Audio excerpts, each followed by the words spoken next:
Lagi-lagi pemirsa, saat ini kita harus membahas mengenai upaya menggulirkan hak angket di DPR di tengah banyak sekali laporan-laporan dugaan pelanggaran pemilu. Tapi kita harus kita lihat memposisikan ini dari aspek politik dan juga hukum. Sebenarnya jikalau ada dugaan pelanggaran pemilu, seharusnya itu diselesaikan di mana? Apakah memang secara hukum KPU bahkan juga Bawaslu bahkan juga MK, ataukah memang bisa juga dilakukan secara politis lewat hak angket DPR? Itu akan saya bahas di Apa Kabar Indonesia malam hari ini. Saat ini saya sudah bersama dengan Mas Khairul Umam sebagai pengamat politik kita. Assalamualaikum warahmatullahi wabarakatuh. Waalaikumsalam, Mbak Caca. Lewat sambungan Zoom, saya juga telah tersambung dengan Mas Burhanuddin Muhtadi. Selamat malam, Assalamualaikum Mas Burhan. Waalaikumsalam. Ya, sambil kita menunggu sambungan nanti dengan Ketua KPU pemirsa, sekarang saya ingin ke Mas Burhan terlebih dahulu. Benarkah secara riset dan data, Komisioner KPU nanti kita akan berbincang dengan Bapak Idam Holik, tapi sebelumnya saya bertanya kepada Mas Burhan. Mas Burhan, benarkah secara hemat Anda, riset Anda bahwa baru kali ini pertama kali terjadi pengguliran hak angket ketika di tengah banyaknya dugaan pelanggaran pemilu meskipun hasil rekapitulasi ini belum diumumkan? Seperti apa Mas Burhan?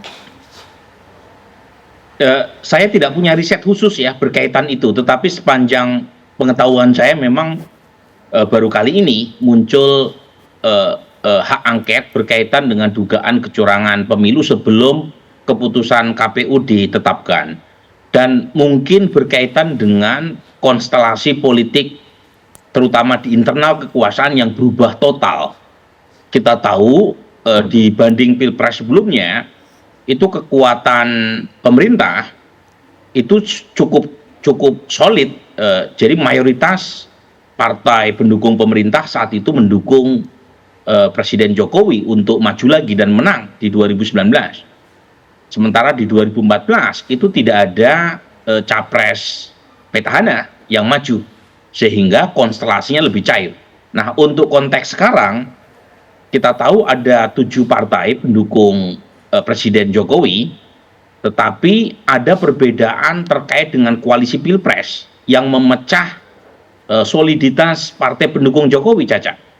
Jadi awalnya 7 partai itu sangat dominan, sekitar 81,9% kekuatan di parlemen, hanya menyisakan PKS dan Demokrat di luar. Tetapi ketujuh partai pendukung pemerintah ini punya jagoan yang dielus masing-masing.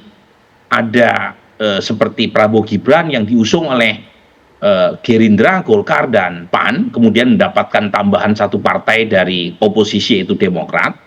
Kekuatannya kurang lebih sekitar 45%, itu pun dengan memasukkan Partai Demokrat. Kemudian ada 3 partai, 2 diantaranya adalah partai pemerintah, yaitu PKS dan yaitu Demokrat dan bukan Demokrat ya, PKB dan Nasdem, plus PKS total 29% yang mengusung Anies Baswedan, dan satu lagi adalah PD Perjuangan dan P3 yang mengusung Ganjar Pranowo dengan kekuatan kurang lebih 25%. Jadi kekuatan partai pemerintah ini terpecah belah dalam 3 paslon, dan ketika Prabowo Gibran unggul, itu kekuatan pendukung pemerintahan Jokowi yang mengusung Prabowo Gibran itu di bawah 50%. Jadi kalau misalnya ada kombinasi atau kekuatan gabungan antara paslon 01 dan paslon 03 dengan kelima partai yang punya kursi di parlemen hari ini, itu di atas kertas sudah di atas 50%. Jadi ini kira-kira ya yang menyebabkan mengapa isu politik lebih bergulir, mungkin karena ketidakpercayaan berkaitan dengan mekanisme pengambilan keputusan secara hukum, karena kalau dibawa kan ujungnya lari ke MK, sementara MK dianggap bagian dari persoalan itu sendiri yang memunculkan nama Mas Gibran yang dipersoalkan terutama oleh paslon 01 dan 03. Jadi kira-kira itu. Nah, pertanyaannya adalah apakah soliditas partai pemerintah yang tercabik-cabik selama pilpres itu kembali solid setelah pilpres selesai ataukah tidak? Nah, ini sepertinya masih menunggu terutama sikap dari Nasdem dan PKB. Sebab kalau kita lihat sikap dari PD Perjuangan, sepertinya suasana kekecewaan yang luar biasa terhadap Presiden Jokowi masih tampak dari PD Perjuangan dan Mas Ganjar. Tetapi PD Perjuangan sendiri itu tidak cukup, Caca.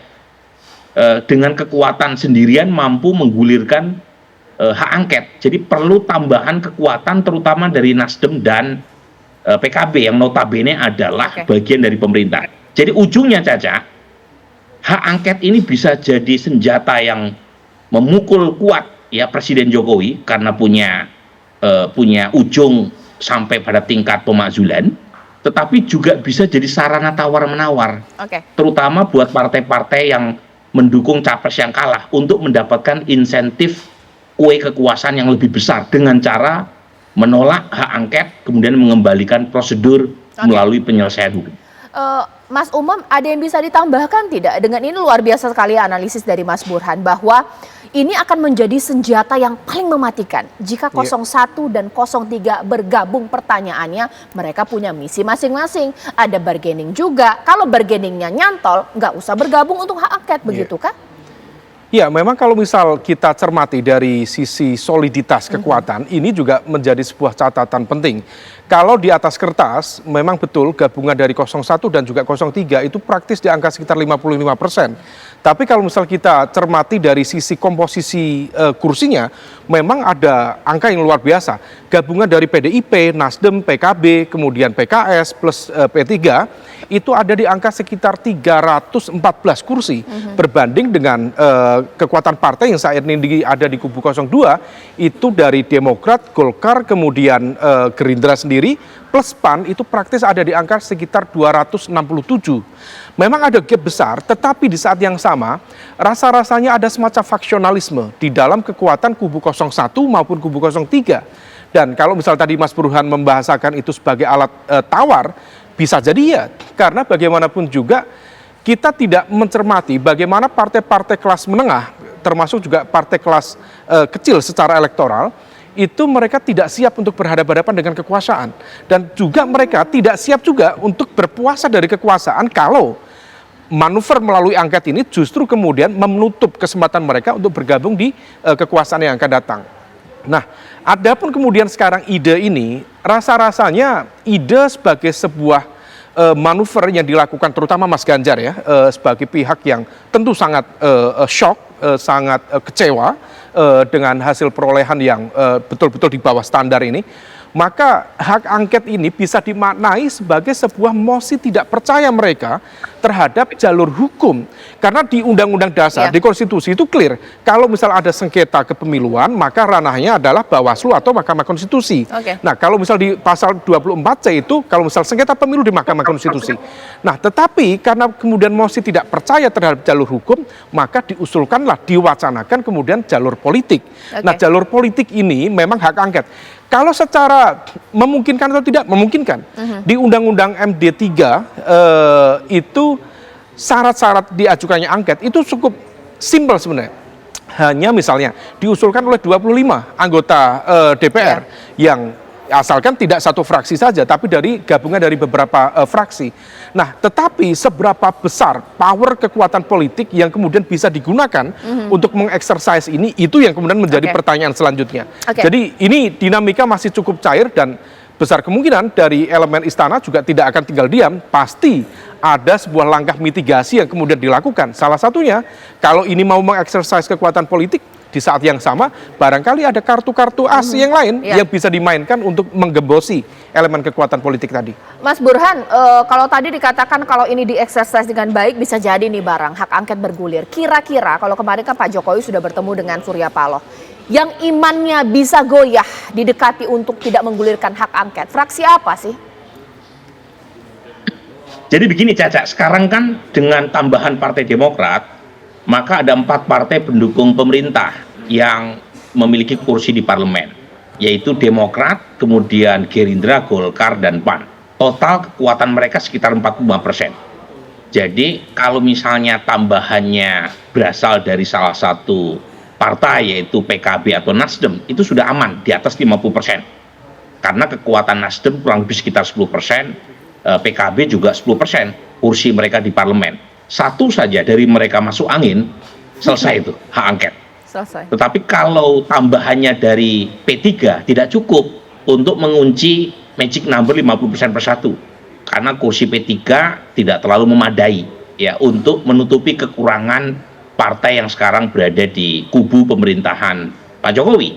Jadi memang dua partai terutama, salah satu diantaranya cukup, yaitu PKB atau Nasdem.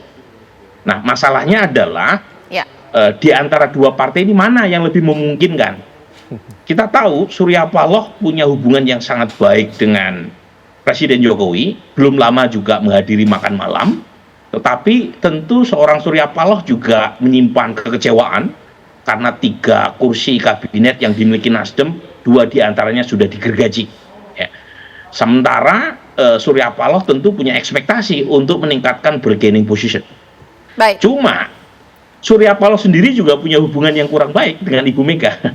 Jadi sampai sekarang kan hubungannya membeku tuh antara Surya Paloh dengan Ibu Mega. Jadi menurut saya peluang buat Presiden Jokowi untuk tanda kutip ya menggergaji hak angket itu datang dari apakah PKB ataukah Nasdem. Baik. Nanti sesaat lagi saya akan bertanya, ini pertanyaan yang paling disukai oleh pemirsa ini pastinya. Ini kepada 2 ahli kita yang selalu melakukan riset tentang situasi perpolitikan. Dengan laporan-laporan dugaan pelanggaran pemilu, sudah cukup tidak sih bahwa ini dibawa ke ranah politik? Atau istilahnya Mas Burhan, kalau sudah TSM, memang sudah ranahnya kita harus agak lebih meningkat lagi ke arah politik lewat hak angket? Ataukah memang kalau gini dugaan pelanggaran pemilu, Bawaslu dan MK juga sudah cukup? Sesaat lagi. Ya baik pemirsa, sekarang saya ke Mas Umam dulu deh, Mas Umam. Ya. Oke, ini kita berharap bahwa ini didengar baik-baik untuk masyarakat, bukan untuk tidak netral atau apa. Sudah mendengar pasti ini ada laporan dari daerah sini, sana sini. Tapi dengan dugaan pelanggaran pemilu saat ini dan dikomparasi dengan pemilu-pemilu sebelumnya, yang sekarang ini sudah termasuk TSM tidak sih? Terstruktur, sistematif, masif, bagaimana? Begini, kalau menjawab pertanyaan itu Mbak, kita tentu harus kembali pada pasal 286 Undang-Undang Nomor 7 Tahun 2017. Pendefinisian TSM itu kalau misal kemudian dari pihak penggugat misalnya bisa menghadirkan data, bukti, informasi yang valid terjadi di 50% provinsi se-Indonesia. Dan tentu untuk menghadirkan data dengan angka yang 50% itu tentu tidak mudah. Dan ini menjadi tantangan tersendiri. Oleh karena itu kemudian bisa dipahami misalnya seorang Pak Mahfud misalnya, kemudian justru tidak ikut-ikut mengambil jarak dengan positioning dari capresnya sendiri Mas Ganjar. Nah maka kalau misal kemudian memang tidak mudah untuk menghadirkan bukti-bukti terstruktur, sistematis dan masif, maka kemudian muncul sebuah ide baru. Karena memang pembuktian dalam konteks sengketa pemilu di Mahkamah Konstitusi itu tidak mudah, maka kemudian dibawa dalam konteks politik. Meskipun kita paham betul, dalam konteks Mahkamah Konstitusi itu konteksnya sengketa kepemiluan. Adapun di konteks angket yang mau diinvestigasi oleh teman-teman di partai-partai baik kubu 01 maupun kubu 03 adalah mencermati, menginvestigasi dalam konteks ini adalah keterlibatan pemerintahan. Dalam lebih detailnya adalah peran dari Pak Jokowi sebagai presiden dalam konteks upaya untuk menyukseskan atau menggunakan kekuasaan dan lain sebagainya. Nah, ini menjadi tidak clear. Jadi sebenarnya angket itu yang ingin disasar apa? Apakah kinerja KPU, ataukah kinerja Bawaslu, ataukah kinerja DKPP, ataukah sebenarnya the main target itu adalah kredibilitas dari pemerintahan Pak Jokowi itu sendiri. Nah ini yang kemudian perlu dipisah secara lebih clear, sehingga kemudian kita bisa paham. Kalau misal kemudian targetnya adalah menghadirkan let's say 2 putaran, kalau melihat dari gapnya itu terlalu jauh. Nah maka kemudian tampaknya yang bisa dilakukan oleh teman-teman di sini adalah melakukan evaluasi terhadap keterlibatan dalam konteks ini dugaan pemerintah, meskipun tentu juga tidak mudah. Nah oleh karena itu, tapi sekali lagi rasa-rasanya terjadi fragmentasi cukup serius. Kalau misal Nasdem tadi Pak Surya Paloh kemarin sudah bertemu ya, lalu di layar kedua kita lihat betul statement dari Pak Ahmad Ali dengan statement dari Sekjen Pak Hermawi Taslim itu sangat berbeda. Pak Ahmad Ali itu seolah kemudian mengatakan say no pada angket. Pak Hermawi Taslim, Sekjen, mengatakan oke, tapi kemudian lihat dulu PDIP seperti apa. Problemnya juga Mas Ganjar mengusulkan, tapi sepertinya mesin PDIP masih belum hidup sampai sekarang juga.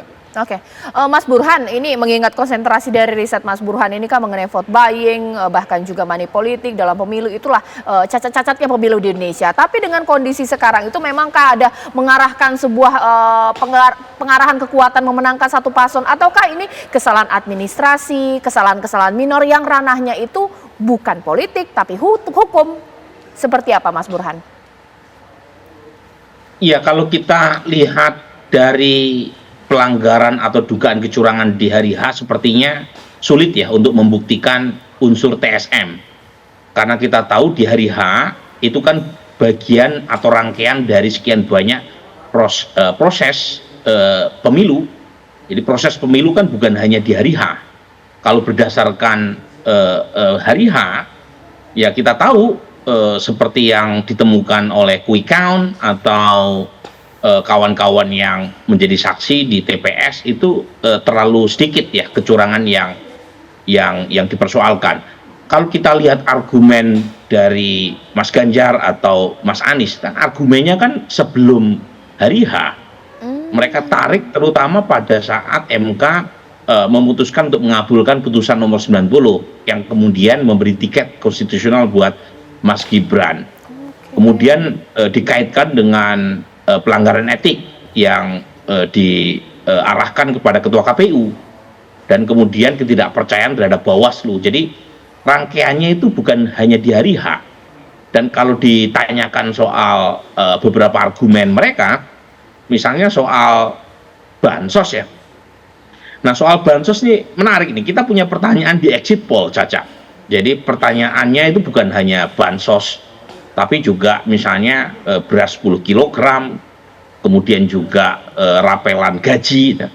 Nah, exit poll ini kan survei yang dilakukan kepada responden setelah mereka mencoblos di TPS yang terpilih sebagai sampel.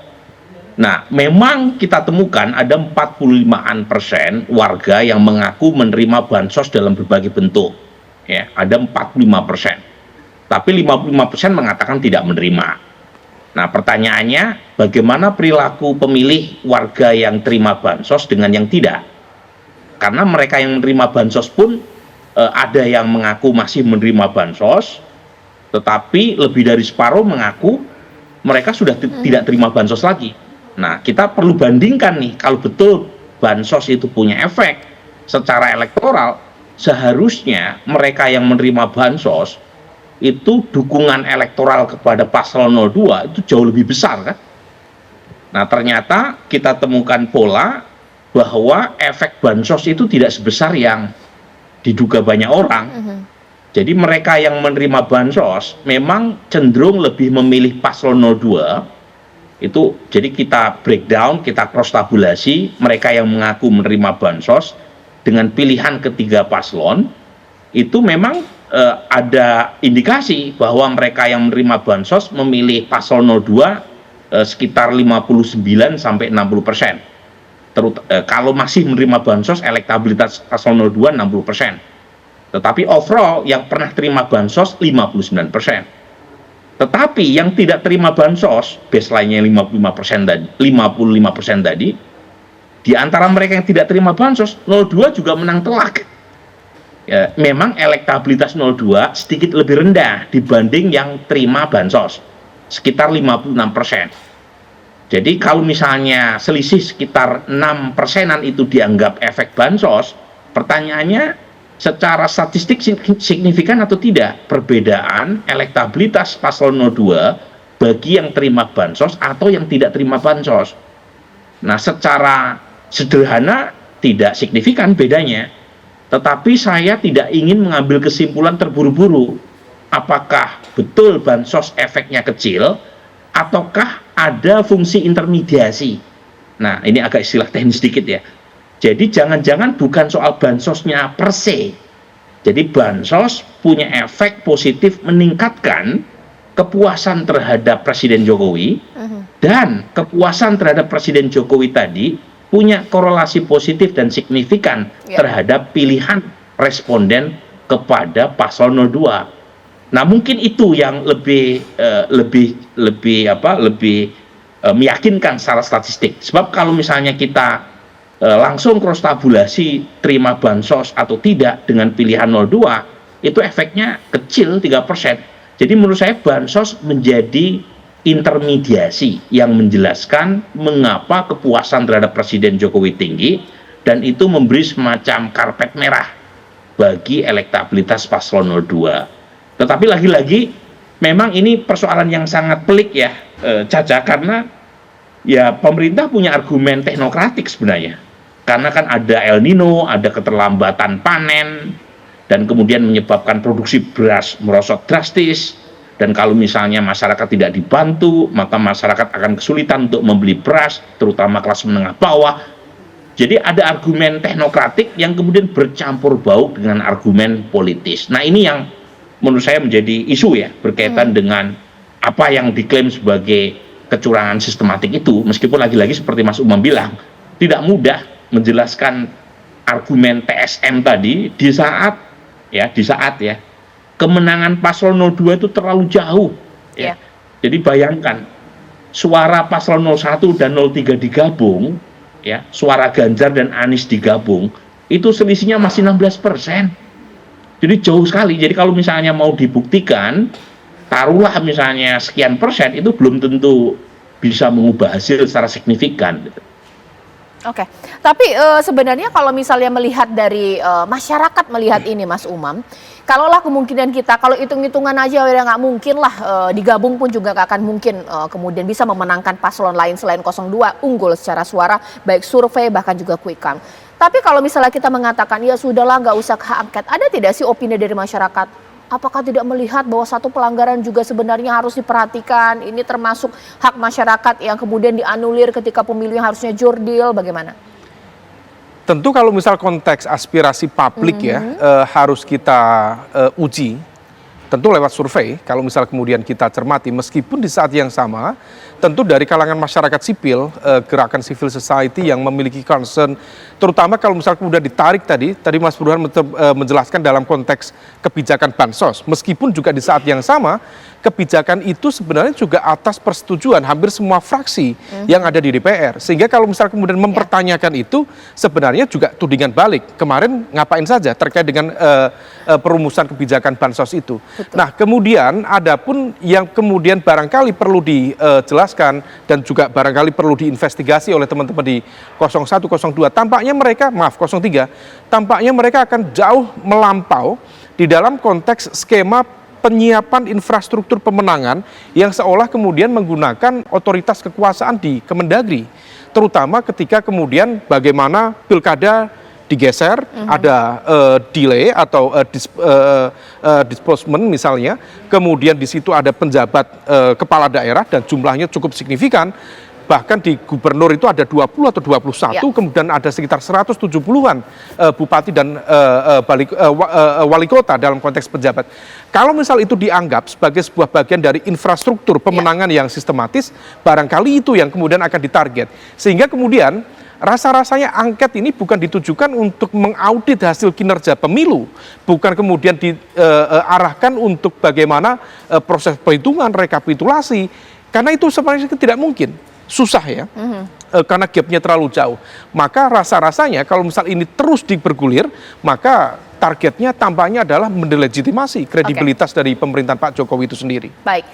Pemirsa harus tahu bahwa politik itu serba kalkulasi. Sesuai dengan judul saya, dua pakar saya nanti akan saya todong pertanyaan, kira-kira kalau lewat proses politik, lewat hak angket, mereka bisa solid atau tidak? Atau jangan-jangan ada iman yang tidak kuat ini ketika ditawarin, ketika diajak berkonsolidasi. Ketika mereka maju lewat hukum, bisa dibuktikan tidak dugaan pelanggaran pemilunya? Sesaat lagi. Ya, sekarang saya minta analisisnya dong Mas Burhan, sebenarnya kalaulah maju lewat hak angket, mereka solid tidak menggulirkannya. Kalau maju lewat proses hukum, bisa dibuktikan semua tidak dugaan pelanggaran pemilunya? Ya, kalau secara hukum memang berat ya peluangnya. Karena kita tahu tidak mudah untuk membuktikan kecurangan secara terstruktur, sistematik dan masif. Apalagi MK kan kita tahu makin strict ya dalam memutuskan persengketaan hasil pemilu.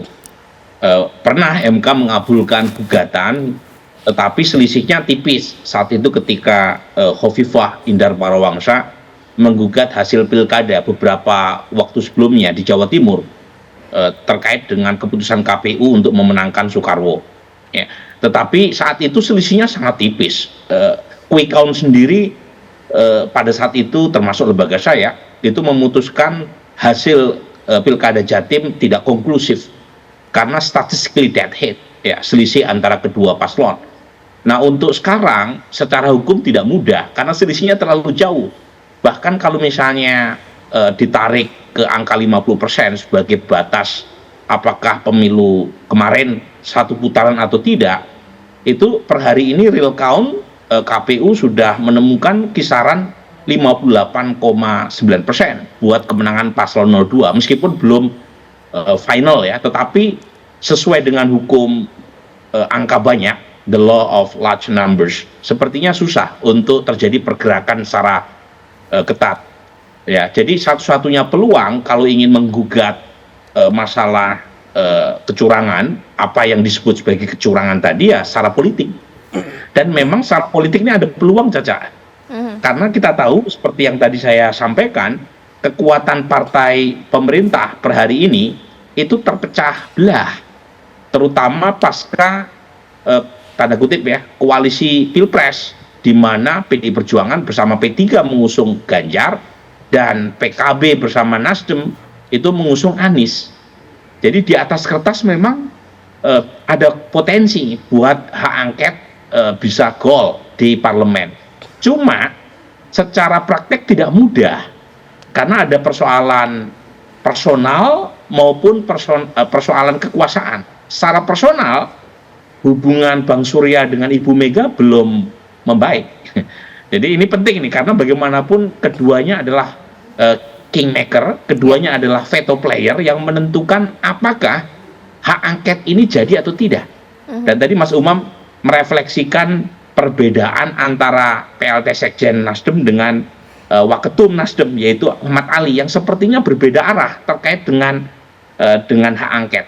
Jadi kesimpulan saya belum berubah nih, Caca. Ya, oke. Yaitu hak angket ini bisa jadi senjata yang mematikan yang membuat Presiden Jokowi gagal soft landing, menutup masa jabatannya di Oktober 2024 nanti, tetapi bisa juga jadi alat bargaining position untuk meningkatkan daya tawar kekuasaan.